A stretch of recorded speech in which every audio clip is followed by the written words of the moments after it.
Nacido en el puerto de Veracruz, nuestro invitado de hoy estudió la licenciatura en Publicidad en el Centro de Estudios en Ciencias de la Comunicación. Posteriormente ingresó al Centro Universitario de Estudios Cinematográficos, donde se especializó en realización cinematográfica. Se ha desempeñado como director de cine y televisión. Su filmografía como director abarca películas como Ondas Hertzianas, Los No Invitados, Párpados Azules, Seguir Siendo y Las Oscuras Primaveras, por mencionar algunas. Su destacada trayectoria ha sido reconocida con el Premio Mayagüel al Mejor Cortometraje, el Premio al Mejor Largometraje Iberoamericano de Ficción, el Premio al Mejor Guión y el Premio Mezcal del Jurado Joven al Mejor Largometraje Mexicano del Festival Internacional de Cine de Guadalajara, el Premio Especial del Jurado del Festival Internacional de Cine de Sundance y 2 Arieles de la Academia Mexicana de Artes y Ciencias Cinematográficas, entre otros reconocimientos. En TAP Especial Directores, tenemos el privilegio de presentarles a Ernesto Contreras. Queridísimo Ernesto Contreras, un placer que nos acompañes aquí en el Taller de Actores Profesionales. Muchas gracias. Bienvenido. Gracias. Naciste en el puerto de Veracruz, Ernesto. ¿Cómo es la experiencia de crecer junto al mar? Prácticamente frente al mar. Pues fíjate que estuve ahí hasta los 17 años y la verdad es que, bueno, el mar se convirtió un poco en mi patio trasero, ¿no? Era asomarme por la ventana y estaba ahí el mar, y creo que Veracruz fue como, bueno, obviamente una parte muy importante de mi vida, ¿no? De mi convivencia con mi hermano Carlos, que es con quien ahora trabajo. Y nada, increíble. La verdad es que Veracruz sigue siendo, pues, un lugar muy especial para mí, por supuesto. Nada más tienes un hermano.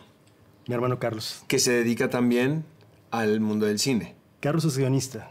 Carlos ha escrito todo lo que he filmado hasta este momento. Ahora está trabajando con otros directores. Pero bueno, sí podría decir que el cine se convirtió en una forma de comunicación entre nosotros. Y bueno, vamos para la tercera película, largometraje. ¿Qué pasó a los 17 años? Terminé la preparatoria, pero ya desde antes yo había decidido, junto con mis padres, que era el cine. Y entonces sabía que al terminar la preparatoria tenía que irme del puerto con el objetivo de estudiar cine en la Ciudad de México. Hicimos un trato, por lo que antes de estudiar cine estudié una licenciatura en publicidad. Y bueno, eso fue como... Pero esos arreglos con los padres luego cuestan mucho tiempo, ¿no? Porque tienes que entregar una licenciatura que son 4 o 5 años y después ya poderte dedicar a lo que realmente te gusta. Aunque lo que me pasó a mí fue que estudiar publicidad era la posibilidad de irme de Veracruz. Si estudiaba comunicación me tenía que quedar en el puerto, entonces, bueno, fue publicidad. ¿Te querías ir de Veracruz? Sí. ¿Por qué? Sí. ¿Porque necesitabas un lugar distinto o porque querías conocer por el cine? No había forma en ese momento de... Todo estaba, bueno, un poco como sucede ahora, pero todo estaba muy centralizado. Se producía muy poco en aquella época y sabía que por lo menos el intento y el reto de intentar aprender a hacer cine y demás, estudiar, tenía que ser aquí en la Ciudad de México. Estudiaste la carrera de publicidad en el Centro de Estudios en Ciencias de la Comunicación. ¿Te gusta la publicidad? No. ¿La practicas actualmente? Tampoco. En algún momento de mi vida lo hice, lo he hecho, por supuesto. Me parece que, bueno, como parte de un desarrollo y demás, hay que trabajar en un montón de cosas y aprender de ello. Pero curiosamente, mira, nunca entré en una agencia de publicidad. Jamás se me cumplió en ese sentido. Y lo que sí pasó es que al segundo año de la carrera, alguien me dijo que sí quería trabajar en televisión, en producción de televisión. Y me pareció que era una oportunidad interesante para conocer cómo funcionaba y demás. Es cuando trabajas con Carla, en la producción de Carla Estrada. ¿Cuántos años trabajaste con Carla? Trabajé con Carla y con otros productores, como 3 años y medio más o menos. Y nada, fue parte de esa formación, me parece. Fue muy aleccionador, supongo. Tuve la fortuna de asistir a Miguel Córcega, dirección de escena. Y ¿Qué pasó? Miguel fue mi maestro. O sea, fue... Vamos, a pesar de hacer telenovelas y demás, era muy interesante, y con lo que más me quedó de esa experiencia es como el trato con el actor, la relación con el actor, ¿no?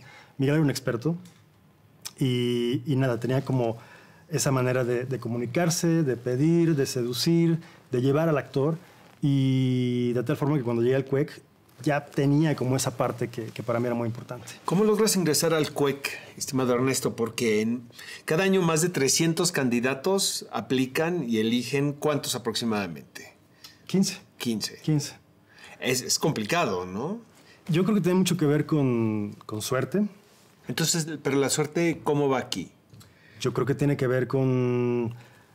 son varios exámenes, ¿no? Un examen como de conocimiento general, cultura general, te pueden preguntar algo de la historia de México, te pueden preguntar películas mexicanas, te pueden poner a hacer un storyboard, ver si tienes idea de los ejes o algo así. Y luego hay una segunda etapa que es una entrevista con sinodales y demás, con un jurado. Y es ese momento, ¿no? Es ese momento en el que les lates, no les lates, dices algo que les parece interesante, dices algo que hace que crean que puedes dedicarte a esto. Y nada, tuve la fortuna de al primer intento quedarme. ¿Te resultó fácil para ti encontrar afinidades en la comunidad de estudiantes de la escuela?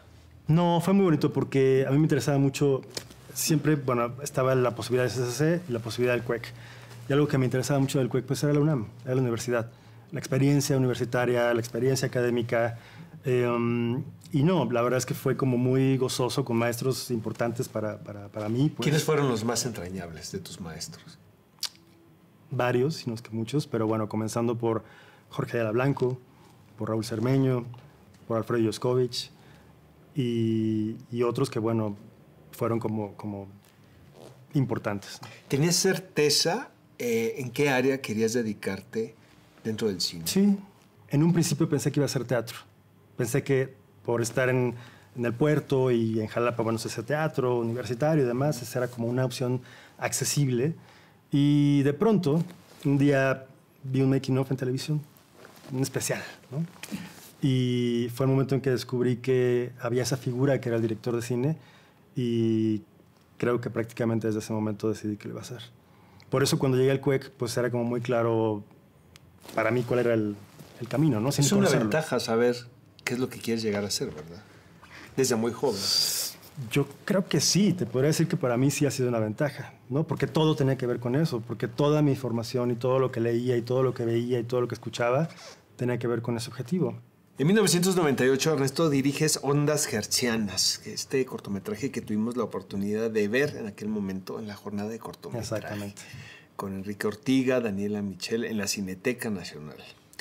Ese cortometraje lo haces con la participación de tu hermano Carlos como guionista. ¿Cómo surge esta relación creativa con tu hermano? Pues mira, te puedo decir que durante varios años estuvimos bastante separados, ¿no? Bastante distanciados, porque él vivía en Jalapa, yo vivía allá en el Distrito Federal, no había mucha comunicación y yo empecé a estudiar cine en el CUEC y un día simplemente Carlos llegó a mi casa y me pidió asilo, ¿no? Por unos días. Y en ese momento me acordé que Carlos de niño escribía cuentos para un periódico en el puerto de Veracruz y pensé que a lo mejor le interesaba como comenzar a desarrollar algo como guión cinematográfico. Se lo propuse, le interesó, le di un par de libros ahí de los que estaba estudiando en la escuela yo y nada, surgió ese corto que bueno, es un corto que quiero mucho y que fue el primero al que le empezó a ir muy bien en festivales y premios y demás. Y fue justamente en ese momento que descubrí que el cine podía ser una forma de comunicación entre nosotros como hermanos, ¿no? Era una forma de trabajar y de generar historias y demás, pero también de entablar un diálogo creativo, intenso, productivo, y fue la primera experiencia con Carlos.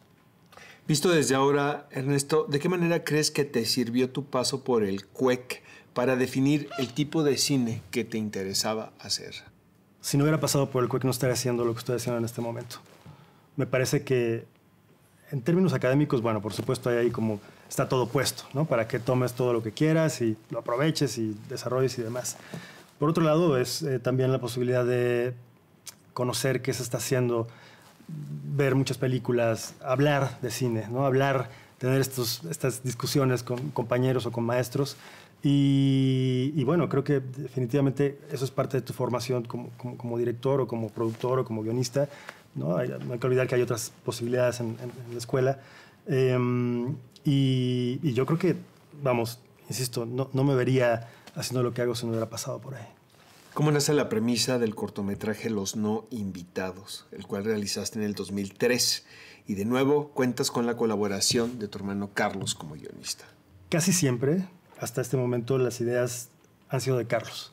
Y lo que me pasa siempre es que llega y me cuenta una breve sinopsis y en ese momento, bueno, o me emociona y me prende y digo, claro, eso es O sea, llega y te la pichea, pues. La pichea, exactamente.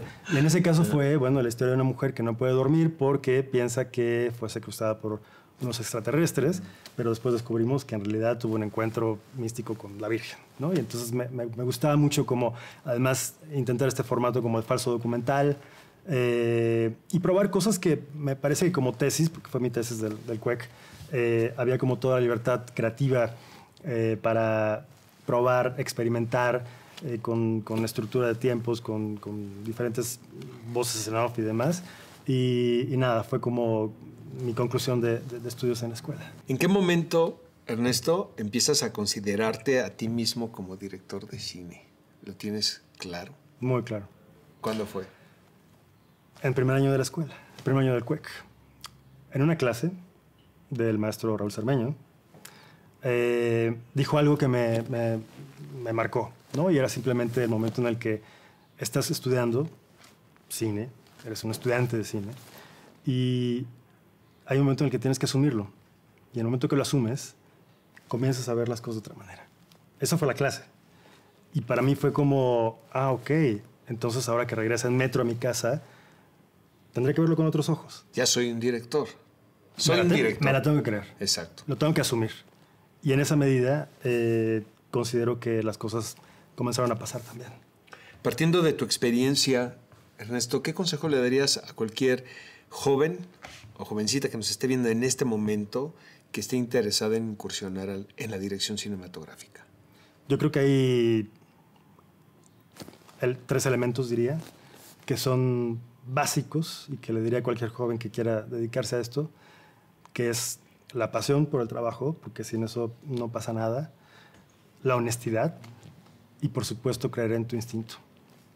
Todo lo demás me parece que será un efecto de estos 3 elementos, ¿no? Creo que esa es como, para mí, la base de lo que es mi trabajo y de lo que creo que a quienes admiro y respeto por su obra y demás, considero que tienen muy presentes estos elementos. Muy bien. Amigos, no se vayan porque después de esta breve pausa vamos a continuar platicando con Ernesto Contreras aquí en el TAP Especial Directores.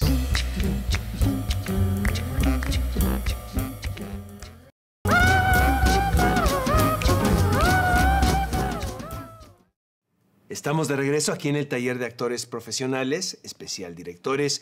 Nuestro invitado de hoy es Ernesto Contreras. Ernesto, en el 2006 diriges Párpados Azules. ¿Qué fue lo que te sedujo de esta historia? ¿También te la pichó tu hermano? Sí, tal cual. Y la verdad es que, bueno, fue como un poco estrategia decidir que fuera una película íntima, con pocos personajes, pocas locaciones y demás. Y en eso llegó Carlos, mi hermano, con esta idea de qué pasaría si una mujer se gana un viaje a una playa para 2 personas y no tiene con quién compartirlo, ¿no? Descubre que no tiene con quién compartir. Y me pareció que era un punto de partida maravilloso, que podía hablar de la soledad, que podía hablar de las relaciones, que podía hablar del amor. Y comenzamos a desarrollar el guión juntos. Y bueno, así surgió Párpados Azules. ¿Por qué es importante para ti hablar de la soledad? Considero que el ser humano es un ser solitario. Podemos estar casados, podemos tener parejas, podemos tener hijos, pero nacemos solos y morimos solos. Me parece que ahí es indiscutible. Pero unos nos sentimos más solos que otros, ¿no crees? Depende de cada quien. Pero me parece que somos individuos y hay esa condición de la soledad. Hay quien la vive más intensamente, ¿no? Pero me interesa, sobre todo porque en el cine ha habido como ese interés de explorar antihéroes, de explorar no precisamente un aspecto romántico o perfecto de las relaciones, sino al contrario. ¿Qué pasa con esos otros seres que nos encontramos en la calle? ¿Qué pasa con esos solitarios que desearían estar conectados con alguien? ¿Y qué tiene que suceder para que eso se dé? Y eso fue justamente como la premisa y la intención de Párpados Azules. Entonces el personaje de Marina Farfán, interpretado por Cecilia Suárez, es un personaje extremadamente solitario. ¿Y ella se siente muy sola? No, creo que también algo interesante del guión o de la película en este caso es, esta mujer está acostumbrada a una rutina durante años, un trabajo y una cotidianeidad que se ve completamente alterada en el momento que se gana este premio. De pronto tiene 2 boletos para un viaje a un lugar maravilloso y dice, increíble, pero ¿con quién lo puedo compartir? Necesito resolver esa situación para, no solamente el viaje, sino para la vida, ¿no? El personaje tiene 30 y tantos, más o menos, y nada, es como todo este viaje de esta mujer por resolver esa situación. No sé si estés de acuerdo conmigo, pero creemos que el encanto del personaje de Marina Farfán radica en su fragilidad y en su ingenuidad casi infantil. ¿Cómo trabajaste con Cecilia para concebir este personaje? A mí lo que me gusta mucho del trabajo con el actor es llevarlo a esos terrenos que no conoce. Ser muy claro desde el principio como cuáles van a ser las reglas de este juego, qué es lo que el guión y qué es lo que yo necesito para hacer esta película. Y una vez que estamos de acuerdo, entonces empezamos a avanzar. Con Cecilia fue eso, ¿no? Con Cecilia fue como decir, bueno, este personaje es así, este personaje piensa, siente, hace, pero decide también, que era algo muy importante para mí en la película, ¿no? Que es un personaje sí frágil y sí ingenuo y demás, pero es una mujer que decide, que toma decisiones y eso, bueno, es parte del drama.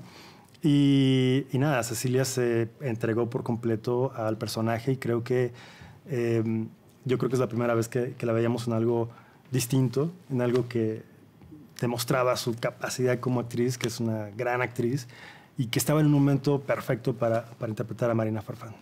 ¿Qué tan importantes son los silencios en tus películas?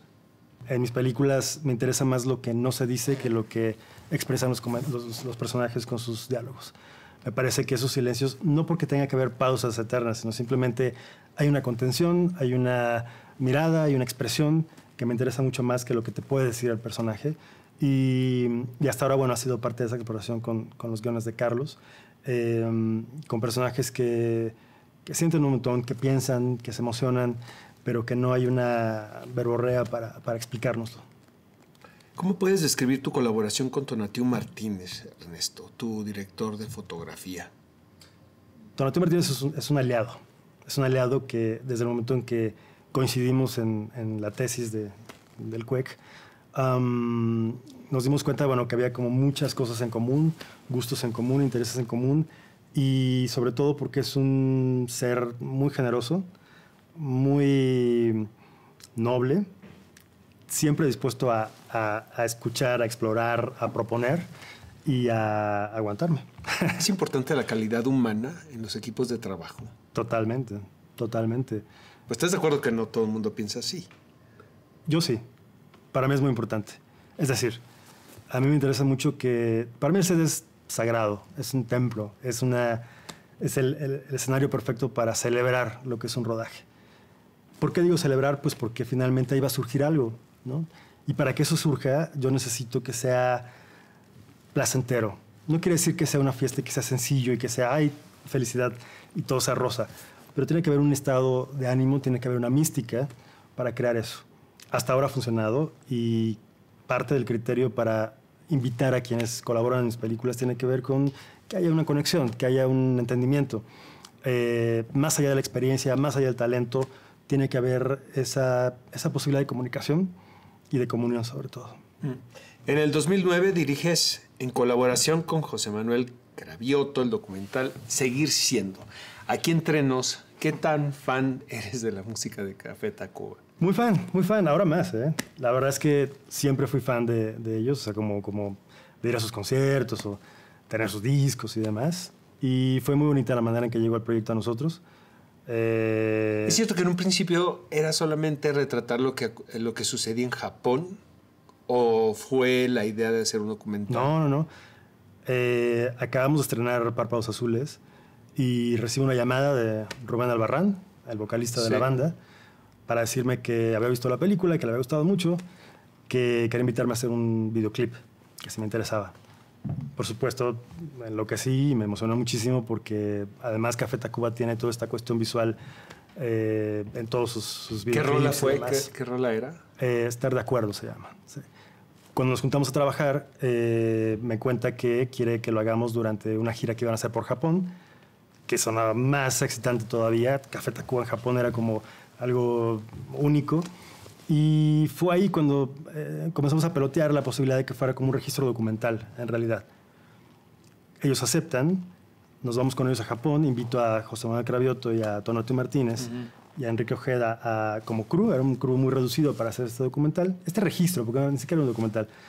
Nos vamos a Japón y resulta una experiencia alucinante, con un montón de cosas que nos servían mucho para contar algo.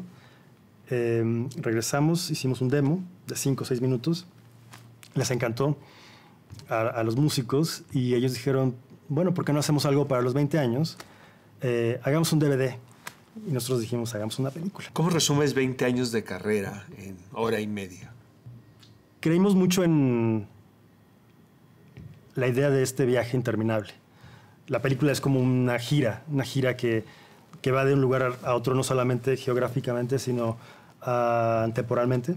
Y que no fuera un concierto grabado, que no fueran entrevistas ilustradas, sino que fuera algo muy orgánico en el que pudiéramos conocer a los músicos en el aeropuerto, en sus cuartos de hotel, en el autobús, en los ensayos, en su convivencia con el público, en sus conciertos y con mucho material de archivo.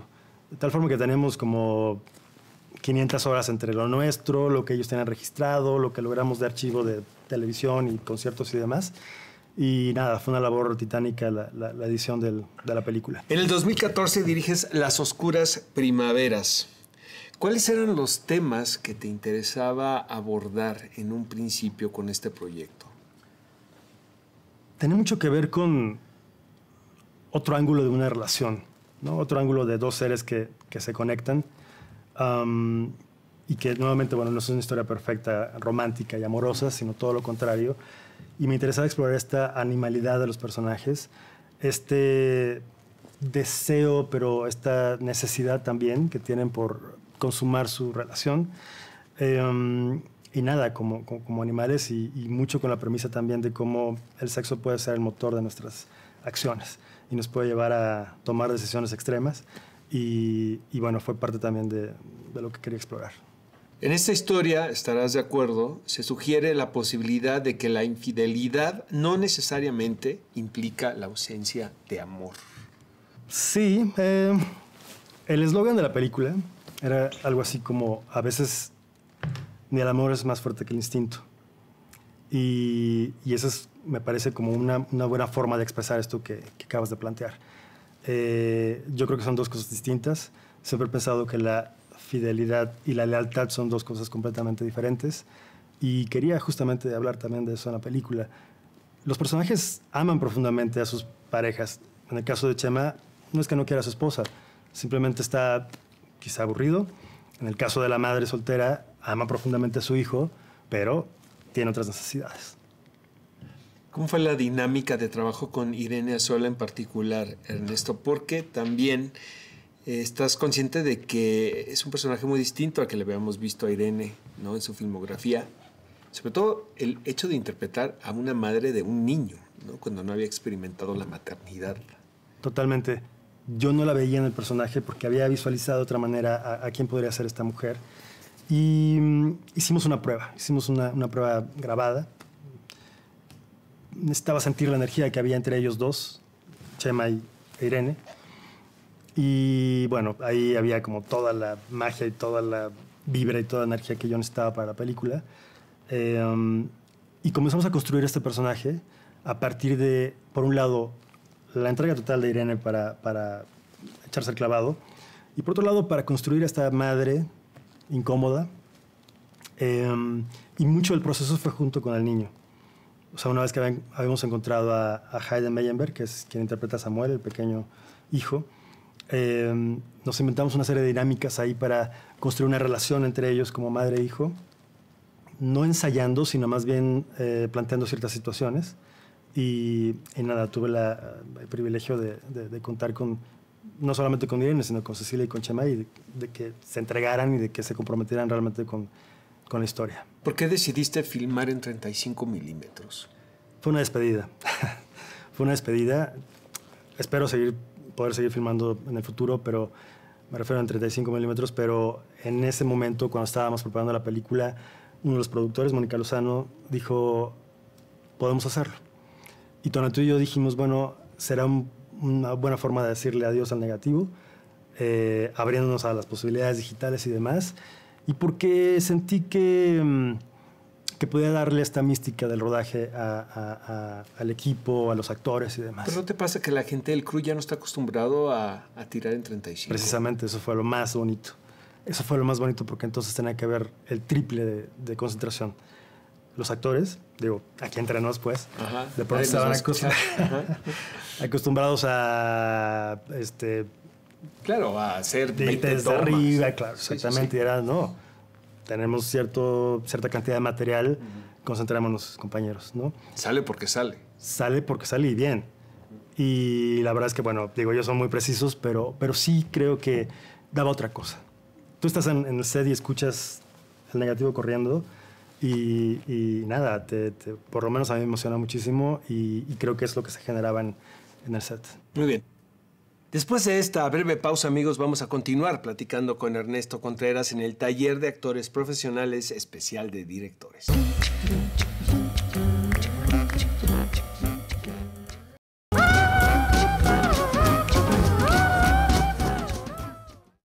Continuamos en TAP, Taller de Actores Profesionales Especial Directores. Nuestro invitado de hoy es Ernesto Contreras. Ernesto, ¿cómo te preparas emocionalmente antes de comenzar un rodaje?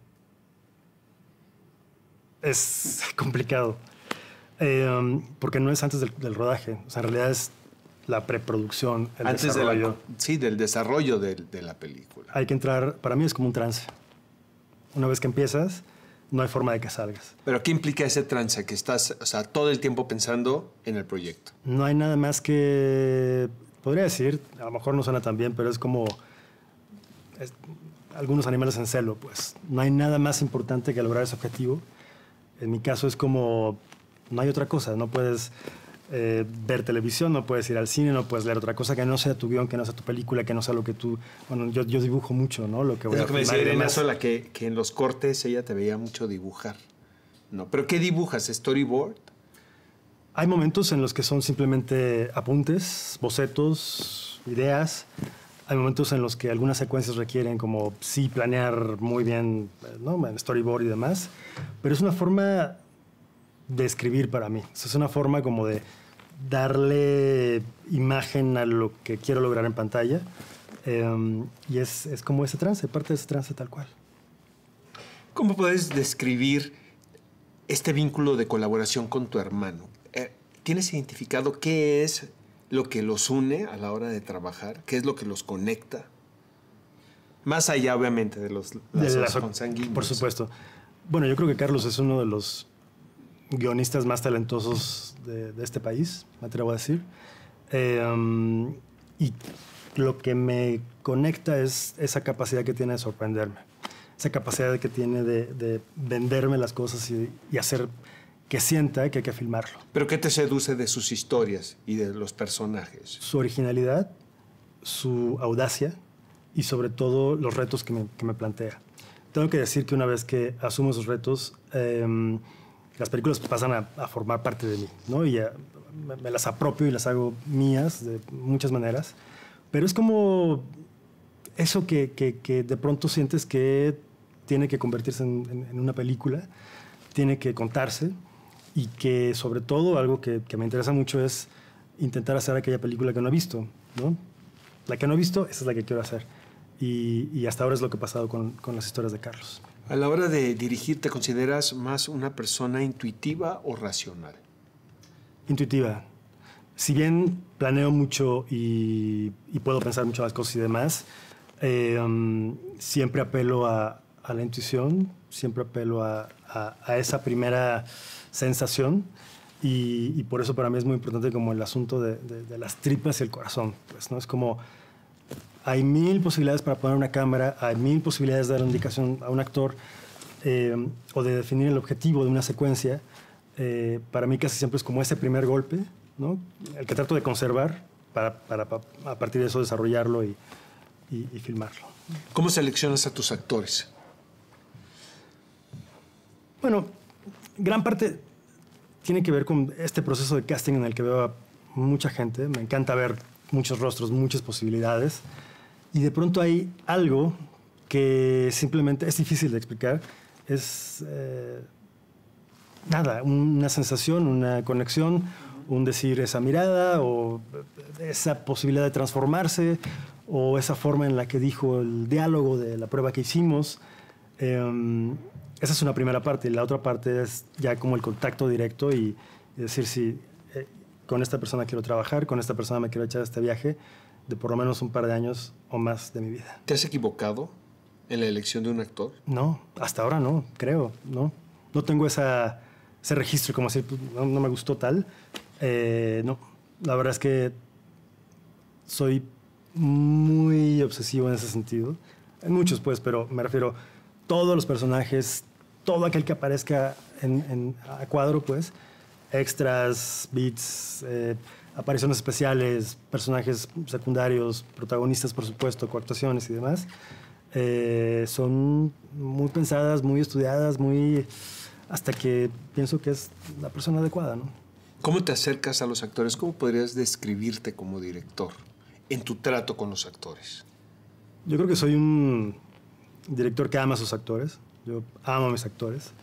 Me encanta establecer una relación tan de confianza y tan íntima en la que ellos se sientan tranquilos, en las que ellos puedan confiar y no me imagino otra forma. Hay un diálogo muy abierto, hay la posibilidad de aportar, por supuesto, ¿no? Ellos pueden aportar, sugerir y construimos juntos, pero necesito sentir esa entrega total. No hay otra forma. ¿Cuál podría ser la virtud que más valoras de un actor? Su valor.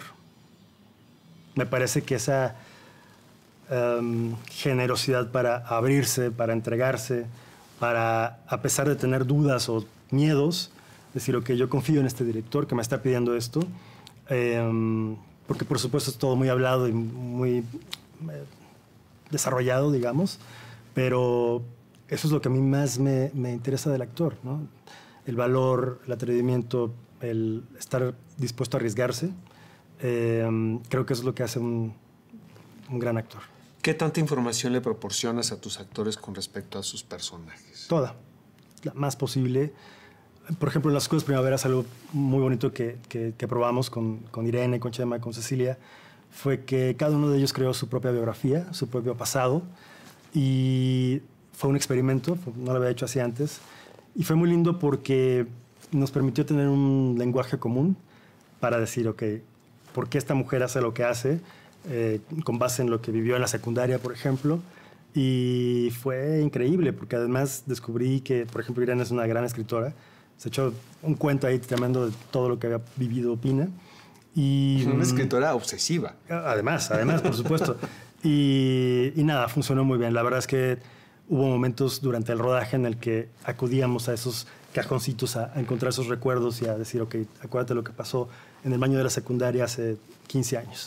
¿Te molesta cuando un actor o una actriz te confronta con respecto a su personaje? ¿A argumentar con respecto a su personaje? No, al contrario, me encanta. Me encanta porque justamente de eso va, ¿no? Justamente es el proceso de construcción y de discusión y de...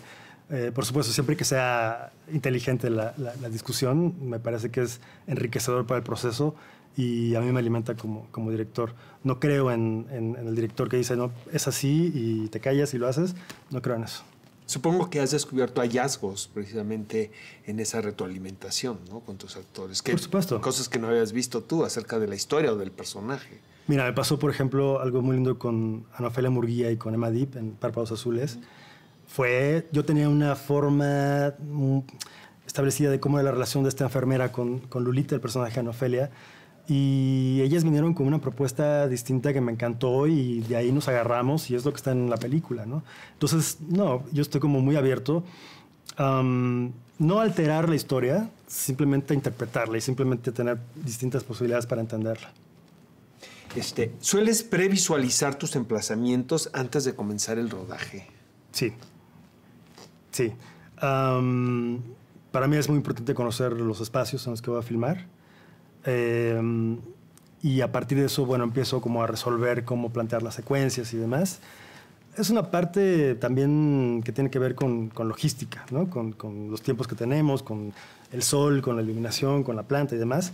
Pero sí me gusta llegar con la tarea hecha, todas las tareas hechas, con los actores, con el fotógrafo, con el sonidista, con todos los que estamos en el set. O sea, no das lugar a la improvisación, por ejemplo. A la espontaneidad sí, a la improvisación no.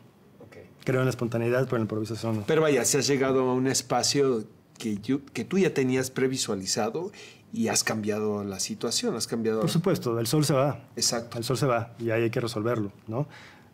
Trato de que sea lo menos posible, pero siempre hay un margen para... Por eso hablo de la espontaneidad, porque es cuando, desde mi punto de vista, surgen estos regalos, ¿no? del rodaje, que son muy valiosos y que me encanta cuando surgen y que son únicos. ¿Cómo defines tu proceso en el diseño de producción y el vestuario de tus películas? Obviamente te involucras muchísimo también en estos departamentos, ¿no? Totalmente.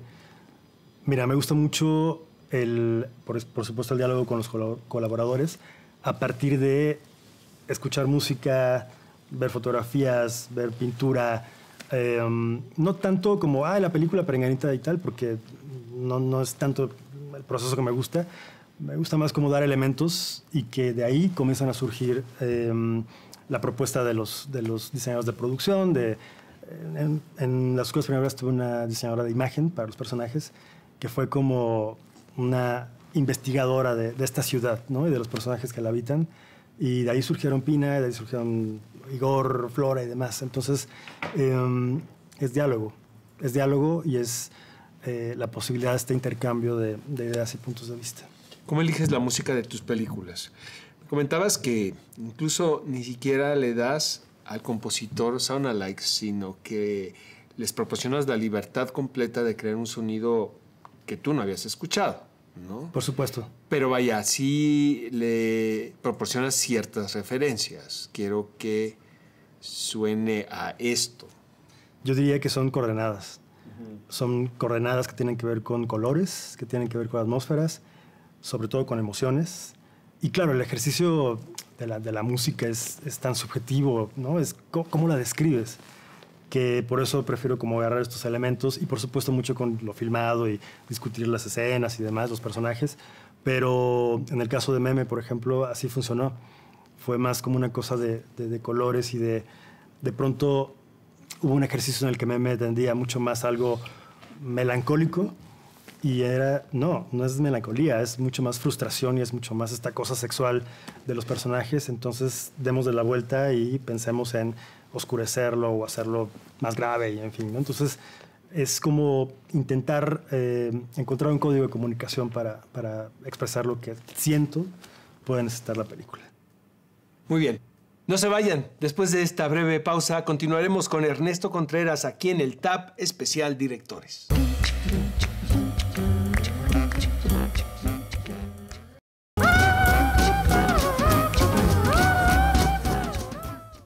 Continuamos conversando con Ernesto Contreras, quien es nuestro invitado en TAP Especial Directores. Ernesto, ¿cuál es la sensación de ver que el público de otro país se puede reconocer en tus historias? Es muy fuerte. Hay un momento preciso que recuerdo con mucho cariño en ese sentido. Y fue cuando tuve la fortuna de estar en Tokio con Párpados Azules. El público nipón es un público que no reacciona durante la película, ¿no? Es mudo, como hipnotizado. Cecilia y yo estábamos un poco asustados porque parecía que no estaban entendiendo nada. Y cuando terminó la película, durante la sesión de preguntas y respuestas, se levantó un joven a decir que acaba de ver en pantalla su vida retratada.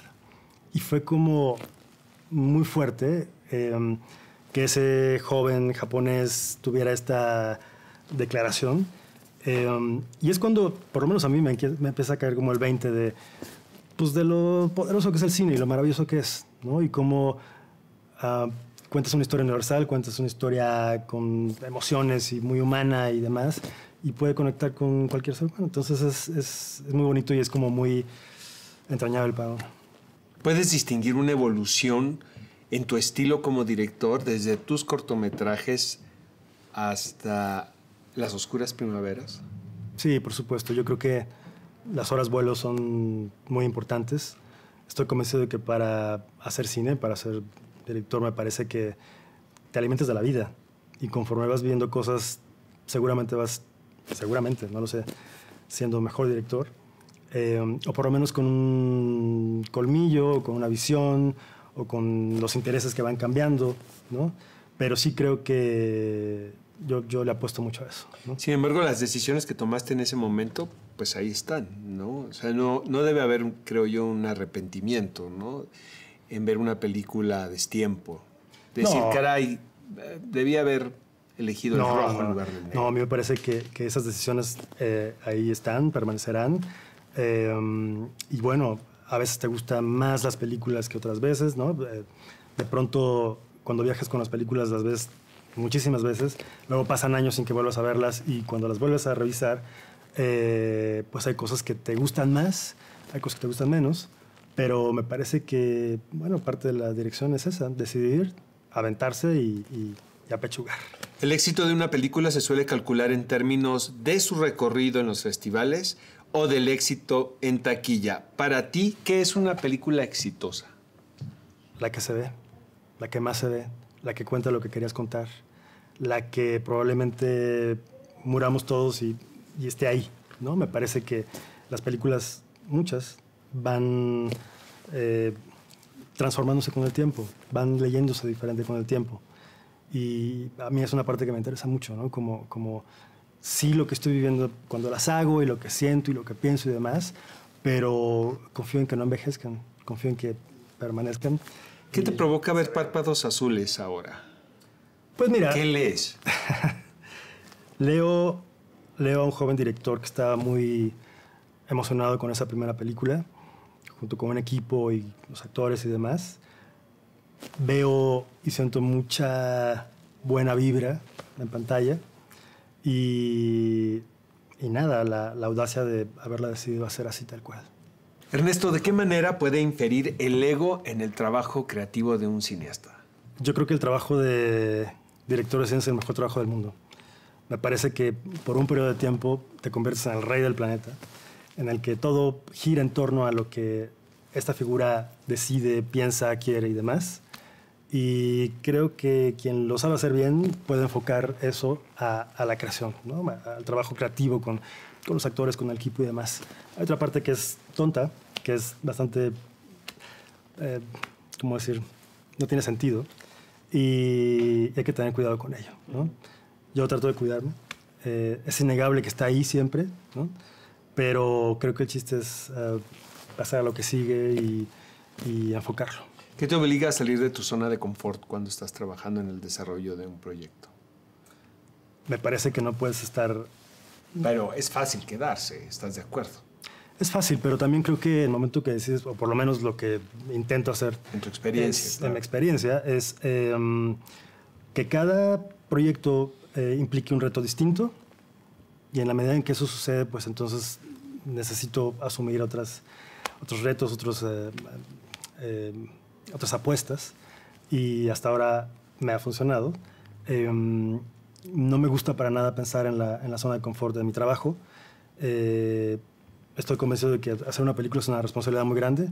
Hay mucho dinero por medio, hay que contar cosas que valgan la pena. Entonces, pues para estar cómodos, la verdad es que hay otras chambas ahí que hacer.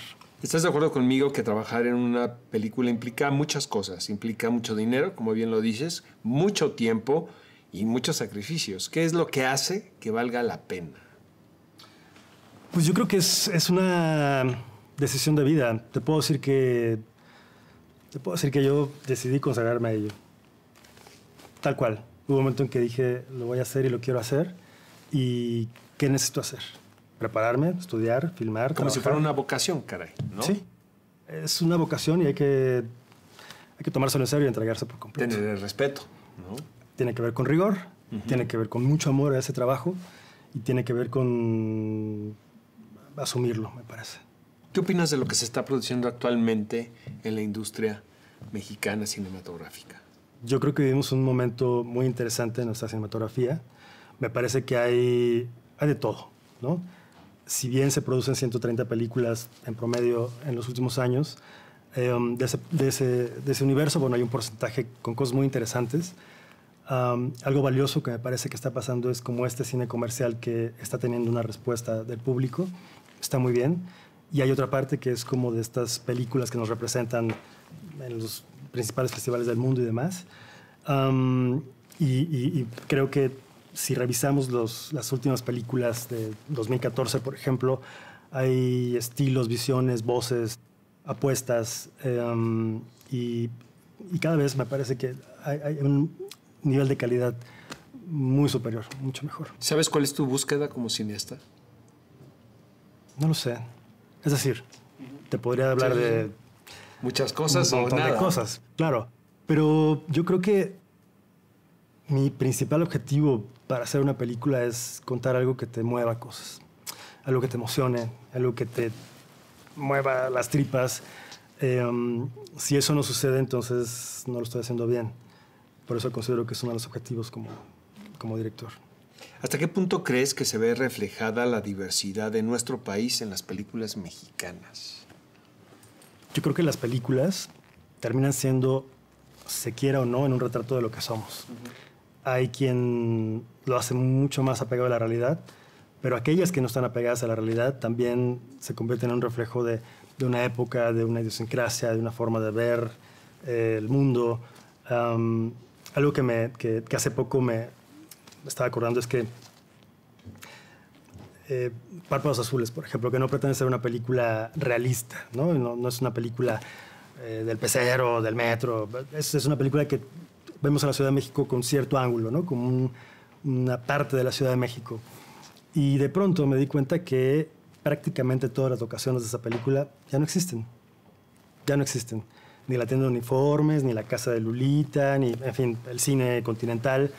Y es interesante porque ahí está parte de ese retrato y de eso que queda plasmado en los trabajos. Imaginemos el futuro, Ernesto, que alguien revisite las películas que acabas de hacer, hasta este punto, hasta las oscuras primaveras. ¿De qué crees que hablarían? Yo creo que hablarían de quizá los síntomas de nuestra época, que tienen que ver con soledad, aislamiento, que tienen que ver con la imposibilidad de comunicación, a veces la imposibilidad de conectarnos. Yo creo que las películas, por lo menos Párpados y Las Oscuras, retratan eso. No sé qué va a pasar en el futuro y si eso cambie o sea, mejore o empeore, pues, pero creo que sería un poco, considero una radiografía del ser humano y de nuestra sociedad en este momento. ¿Por qué contamos historias? ¿Por qué esta necesidad de contar y que nos cuenten historias? Yo creo que es parte del ser humano. Me parece que desde el principio nos ha gustado que nos cuenten cuentos, ¿no? Uno va al cine a que nos cuenten cuentos. Sí, hay quien dice a abstraernos, a olvidarnos de los problemas y demás. Sí, pero también a divertirnos, también a reflexionar, también a confrontarnos. ¿Por qué hacer películas y por qué contar cuentos? Pues porque creo que hay que hacerlo, porque lo necesitamos y porque habemos quienes lo disfrutamos, ¿no? Habemos quienes disfrutamos decir, ok, siéntese todos, apaguen las luces porque les voy a contar un cuento. Imagínate, qué privilegio, qué maravilla. Esta es la última pregunta de la sesión. ¿Qué crees que hace falta para que el público mexicano consuma cine nacional? Tener la opción, en primer lugar. Por un lado, debemos hacer mejores películas, seguir haciendo mejores películas como cineastas. Por otro lado, que el público tenga la opción. Hace poco veía esta imagen tremenda de un complejo cinematográfico de la Ciudad de México con 15 salas, 14 de ellas con un blockbuster de estreno y una con el blockbuster de la semana pasada. Si uno va al cine y no tiene la opción de ver una que quieras mexicana, o francesa, o española, o argentina. Una buena película que tengas la opción, en Hollywood, sí. Que tengas la opción. Entonces, probablemente habría quien decidiera hacerlo, ¿no? Y comprar ese boleto para ver esa película. Me parece que estamos en ese proceso, en esa lucha, por supuesto, con todo un criterio de exhibición que no está resuelto y que de nada sirve hacer 130 películas si no tiene una ventana que nos permita encontrar a nuestros públicos. Muy bien. Pues fue un placer para nosotros tenerte aquí en el taller de actores profesionales. Viste qué sencillo es, qué fácil fue. Te agradecemos de verdad que te hayas tomado el tiempo para venir a compartir tus experiencias y tu conocimiento. Y bueno, esta siempre será tu casa. Muchas gracias. Muchas gracias. Gracias.